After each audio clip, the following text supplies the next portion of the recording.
Welcome back to How Realist Hero Built the Kingdom, anime review episode number 20. Excuse me. Yes, excuse me. When I saw the picture they show for this week's episode, I'm like, yeah, I know what happened. It's like, I was so happy they finally got this. A scene I have been so looking forward to. Now, the show starts off basically, now the stuff with Roanoke, that's happened a little bit later. The first portion of this episode finishes up adapting chapter 1, and the rest of the stuff is from chapter 2, but I'll discuss something that was cut when I get to it. First up in chapter 1, mostly put, it's pretty much mostly accurate. I think they cut some small bits of dialogue here and there. Like, so kind of explain what exactly the dragon bones that Gina stole, that was mentioned she stole last episode, used for. Make a dragon robot, which, according to someone in the book, which they cut this from the anime, when I saw this thing and you see in the book, you're like, that looks exactly like Mechagodzilla.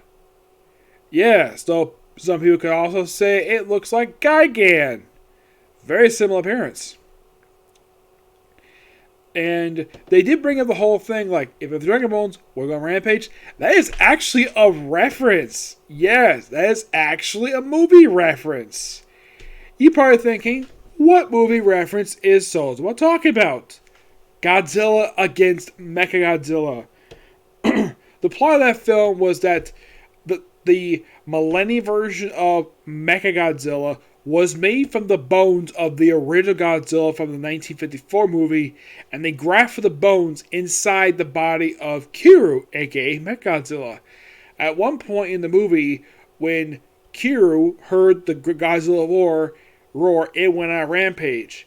So basically, Sultana is referencing that particular movie.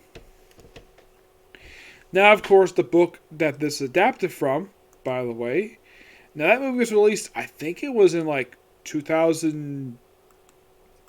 I'm trying to think. I think it was in 2002. I think the movie came out. Yes, it was 2002.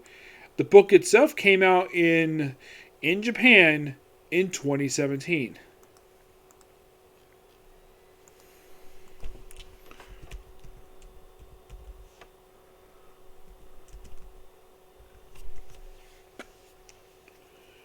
Yeah.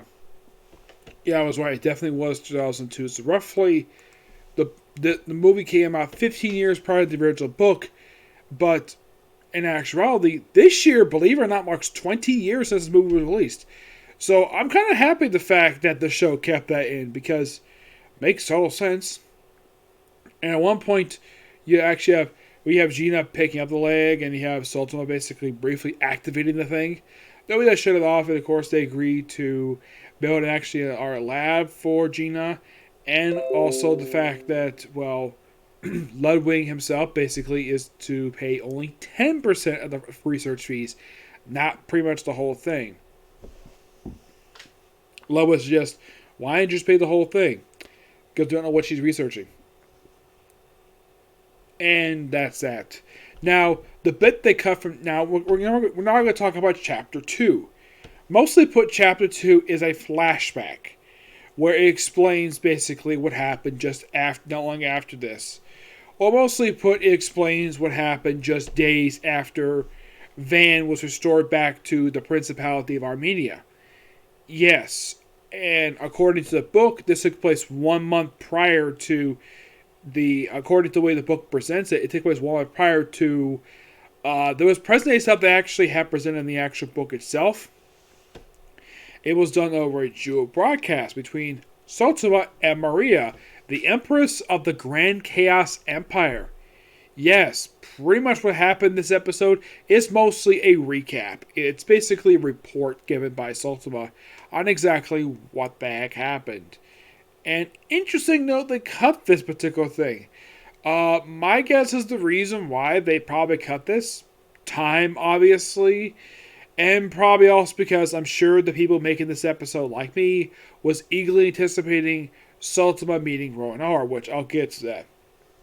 So, we cut to first we have, one thing we do have an episode is Sultana playing with a couple little kids, and we see Carla there briefly, where she's wearing a short skirt. I thought this would be quite hilarious. Yes. There's also mentioning about her maid training. Yes. Something that was detailed in an extra story in the previous book. Which the anime cut. I like the fact they referenced it. It's just that, well, I think they might save this for an OVA. If I were the studio who made the show, if there's any big material they cut from this stuff, I'm not talking about like bits of dialogue. No. I'm talking about actual stuff like maybe the intermissions. That'd be good for a few OVAs. It's possible. This says you can't have it. I mean, technically, you only adapted one so far this whole series. That was with Haruku, which, by the way, he's actually in the next scene. And, of course, apparently Carla's task is to make up Sotoma's bed, which was seen in the episode. And we cut to Sotoma's office, where we see Sotoma sitting at his desk with Lucia at his right. In front of him is Haruku, the Prime Minister, and Juna. There's also, they do in fact bring up what happened just prior to this. Like, it's told, like, you have these images basically shown of a van, and you have this narration basically, people just talking over this.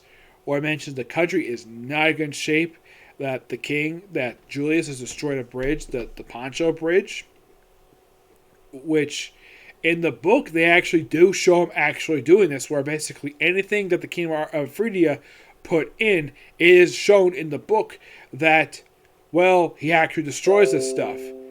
Now, if you're curious about my perspective on this, showing the aftermath is perfectly fine. Like, show him destroying this stuff, banning the Jewel broadcast.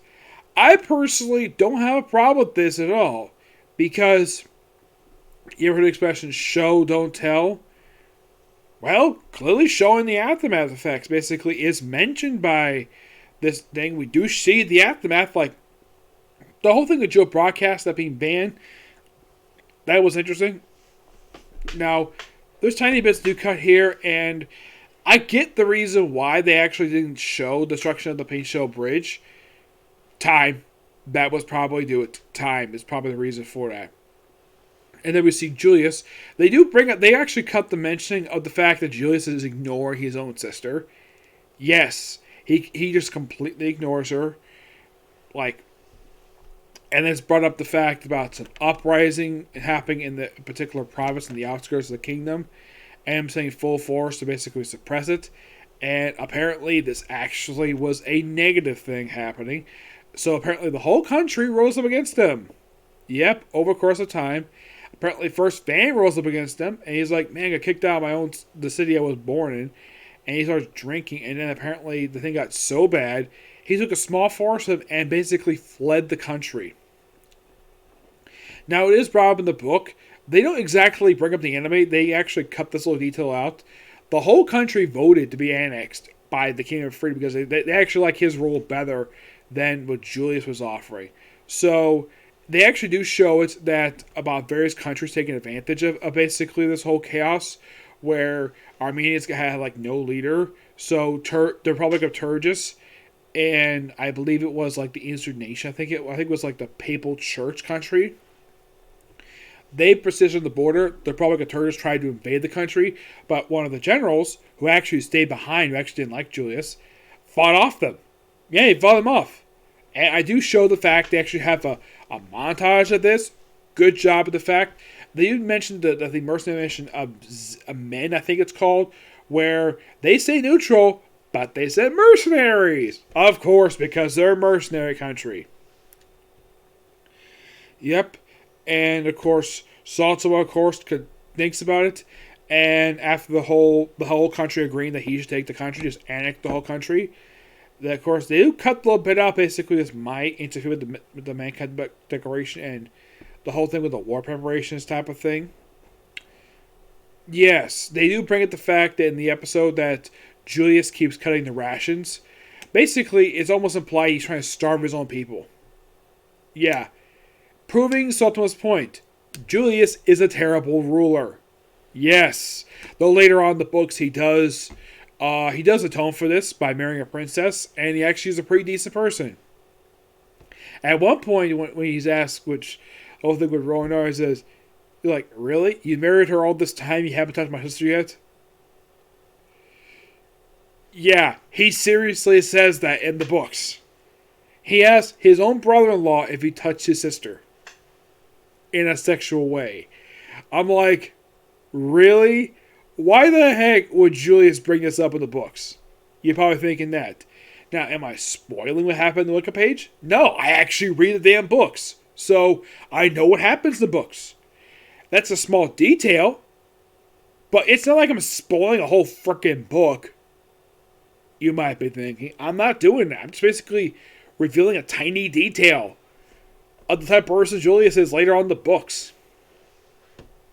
Yes, so here's the thing. So basically the general and former minister Gatsby Corbett, who by the way actually kept all the finances basically in check, despite the fact it was not his job anymore. So they agreed to basically meet with them in the throne. It looks like they went to Van. It's implied they went to because the throne is not exactly because it's shown that Van, the Principality of Armenia, has peacefully surrendered the country to Ephrata. And you have Sultan was sitting in the very same throne room he was just in 5 episodes, like 5 or 6, I think it was like 6 episodes back in episode 1 of this Curry's back in this thing.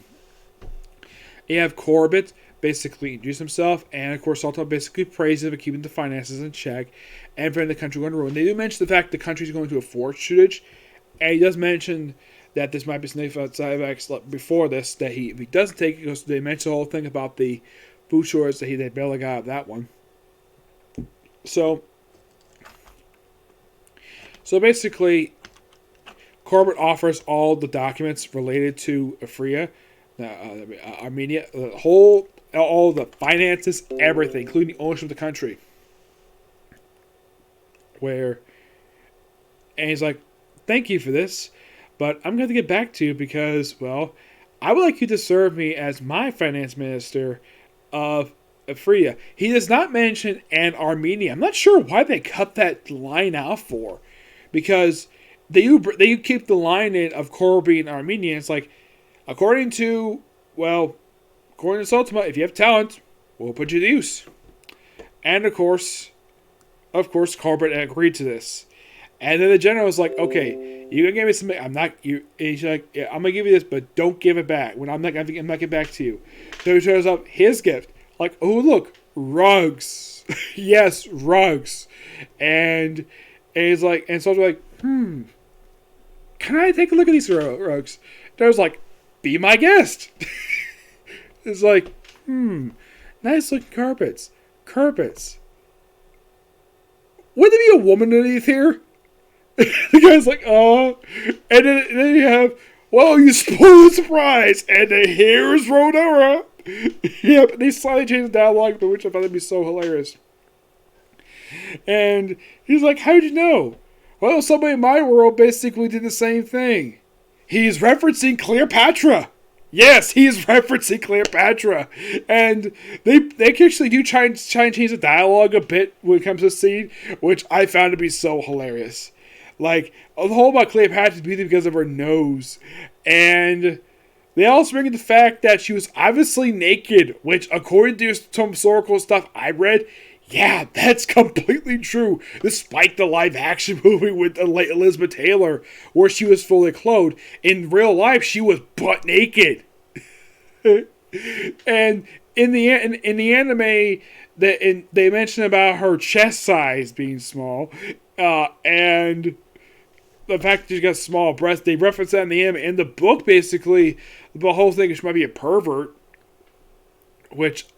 Okay, that's her line in the book. I'm surprised they changed that in the anime to talk about her breast size, because I'm sure probably the people who wrote this episode probably thought that's what she was talking about in the book, despite the fact she was implying Cleopatra might have been a pervert. Yes, Queen Cleopatra. Which way you might ask? If you look up the name Cleopatra, there were 8 of them. Yes, there were 8. According to Egyptian history, there were 8 Cleopatras. The one that people tend to commonly refer to is the 8th Cleopatra. The one who was heavily involved with Julius Caesar, aka the guy who was the predecessor to the first Roman emperor. Yep. I know my history, so don't basically say, oh, this didn't happen. She may not. Now, in the movie, they show that possibly she was in a relationship with Julius Caesar. In real life, no, they weren't. They were just close friends. She basically got Mark Antony, and she gave him 3 kids. Yes, that's what happened in real life related to Cleopatra and Mark Antony. Yep. In the case of, why is she here? Of course, she introduced herself as Rohan Howard, the former prince. Of course, they bring it to, oh yeah, you're Julius' sister. He's like, yep. And he asks the obvious question, what are you doing here? And she's like, I'm here to marry you. And he's like, what?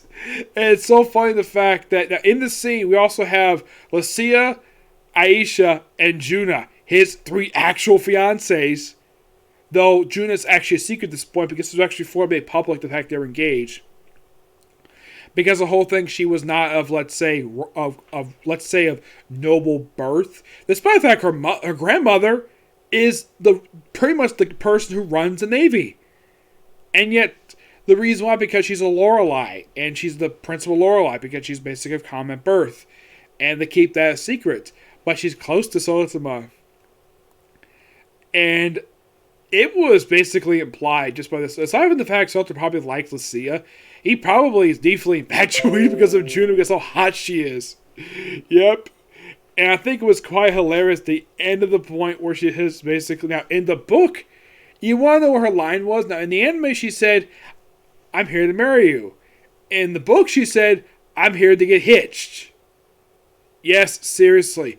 That's according to the English translation of the book that was released 5 years ago. I read this book last year, and I kept it on my phone because I basically keep the first 6 books on my phone. I copied it from the actual, I downloaded it. Yeah. I gotta say, just a damn good episode. Yes. Quite hilarious to say the least. Yep. And this is also probably by far one of my longest episodes I've done for this series. Probably because I threw in a lot of historical references. Well, because the episode brought it up, so of course I will bring it up too. Yep. But next week, we're going to continue this really good stuff here. Basically, when I read this book last year, I was smiling at this scene because I found this scene to be so funny. And ooh, Sotama is going to get another woman. Yes. If you're curious though, do these 2 get engaged? Yes. Yes, they do. As for what happens next after they engaged, of course, obviously getting married, I'm not gonna reveal more details about that. You have to read the books themselves because it's stuff related to happen in book 10. Yes. Yep. But yeah, not much else to say about this episode. Just really damn good. Okay, so that's a particular review. Stay tuned for my next view, which I think I'll probably just go ahead and do anyways. Case closed. Okay, next video. Bye.